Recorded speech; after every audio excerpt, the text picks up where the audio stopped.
Hi everyone, welcome back to Leather and Willow with Dr. Siddhartha and myself Ashrit. We've been discussing the IPL teams for this season, and our USP is that we're doing it very short and crisp. Today we're going to be talking about arguably one of the strongest teams going into the IPL and the most successful as well in the Mumbai Indians. Let's quickly Defending get into champions this. as well. Let's not Oh forget that they're the yes, defending champions. of course, the defending champions Mumbai Indians. Very heartbreaking loss for the Chennai Super Kings last season. Going in, let's just start with their squad before we get into the questions. They have a very balanced team with Rohit Sharma, Chris Lynn, Hardik Pandya, and a lot of other people as well. Oh, I'm really sorry. This really isn't supposed to be here. This is unacceptable, Ashwin. This is really unacceptable. Okay, let's go back to the squads. So you have people like Ishan Kishan, Jasprit Bumrah, Pollard as well, and you have Counter Nile, Rahul Chahar, Surya Kumar Yadav. So, Sid, coming to you as usual, I'll start with the questions to you. What is the strength of Mumbai Indians this season? The all-round balance of the team is something that is phenomenal, and which is what makes them one of the most successful teams. Because they've kept, and of course they've taken a leaf out of the Chennai book and have managed to maintain a core nucleus around which they build the rest of the team. So you know for sure at least 6 or 7 players who are going to be consistently playing for them throughout the season. So it's only the few variables that they like to experiment with. So the all-round balance of the team is a huge strength for Mumbai, and they have like-for-like replacements for most of their guys. And if they drop someone, they have, if someone's out of form or someone gets injured, and even if when they make the changes in the team, you see that they are like-for-like replacements, which is what makes sure that their balance is maintained, team balance is maintained. Very few teams are able to pull that one off. Mm-hmm. And talking about the Mumbai Indians, one thing that a lot of people really don't know is their weakness. I myself don't know. What are the weaknesses of Mumbai Indians? Yeah, it is a pretty tough one. And when I went through the squad, what I found was that most of their foreigners are bowlers, except for Deacock. They don't have, because they let go of Evan Lewis from the past. And except for Deacock, if you look at the others, of course, there is Kieron Pollard, who fits in their all-rounder slot. But they have Malinga, they have Coulter Neal, they have Trent Bolt, right? So most of them are bowlers. And so again, this is something that I know I mentioned with almost every team. When you look at the Indian batsmen in the Mumbai squad, there are only 3 batsmen of repute: Rohit Sharma, Hardik Pandya, and Surya Kumar Yadav. Again, so if one of them fails or one of them is injured, what happens is a question mark. And Mumbai does not have a good wrist spinner. We know that they have Rahul Chahar, but Rahul Chahar has not lived up. He's not lived up to his billing after his first few performances when he first came on the scene. If you remember, he bowled that beautiful googly to Dhoni and got him out quite cheaply. Right, he struck quite well with Dhoni, and after that, he's really not given them great performances that warrants that he plays in their squad in the first starting 11. Okay, and the absence of a wrist spinner might be crucial in conditions like the UAE. Yeah. Coming to the age, can you tell me who's the youngest player and the oldest player of the squad? The youngest player is Anukul Roy, and the oldest player is the veteran of Yorkers, Lasith Malinga.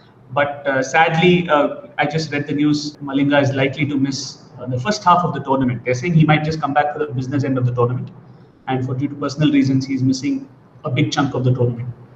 So that will put a lot of pressure on Mumbai, because they typically have Bumrah and Malinga in the team, and that gives 8 overs of Yorkers to spread across between the first half of the innings and the second half of the innings. So of course they have it covered. They have a Trent Bolt. They also have a Coulter Neal. So I'm sure that, like I said, they're covered with the fast bowling department. But Malinga missing is going to be a bit of a blow for Mumbai. Okay, and who's your aged horse for this season? Do you remember that Dhoni lookalike, the left-handed Dhoni lookalike with long hair, colored hair? That guy is still playing cricket, man. Saurabh Tiwari. It's amazing that he's still playing competitive cricket, that he's been bought by a team. I really don't know if he will figure in the team, but it'll be amazing if he does, because he's been playing for I think almost all seasons of the IPL thus far. So yeah, Saurabh Tiwari. Okay, and your pick for the wild card this year? I'm going to go with Chris Lynn because I was reading up about Chris Lynn's statistics, and interestingly, just before we had the break in cricket because of the pandemic, Chris Lynn scored 100 in T20 cricket, playing in the Pakistan League. And of course, I have been following him in the CPL, and he's not really set the stage on fire yet. But Chris Lynn is a wild card player which Mumbai can use, because imagine if you have Chris Lynn and De Kock opening the innings, or say Chris Lynn and Rohit Sharma opening the innings, so that somebody like a Chris Lynn gives Rohit Sharma the advantage of trying to play through the entire innings, which is very dangerous for the opposition, because Rohit Sharma is also my max impact player in the squad. He's somebody, if he has an opportunity to play through the innings and let the others play around him, people like Chris Lynn or a De Kock or a Hardik Pandya or Surya Kumar Yadav, they can be explosive at one end, even as Rohit Sharma just holds up the other end. And we know how explosive Rohit Sharma himself can be. So Chris Lynn. Yes, of course. Thank you for telling me about the max impact as well. Who is one domestic player that everybody should watch out for in the Mumbai Indians? He's not somebody whom we have not heard of. He's not somebody whom we have not seen. I'm going to go with Surya Kumar Yadav, because Surya Kumar Yadav has been banging, if not knocking, on the doors of selection for the Indian team. And I think if the World Cup T20 had happened this year, he would have been definitely one of the probables in this IPL. Would have been a huge trial for him of sorts.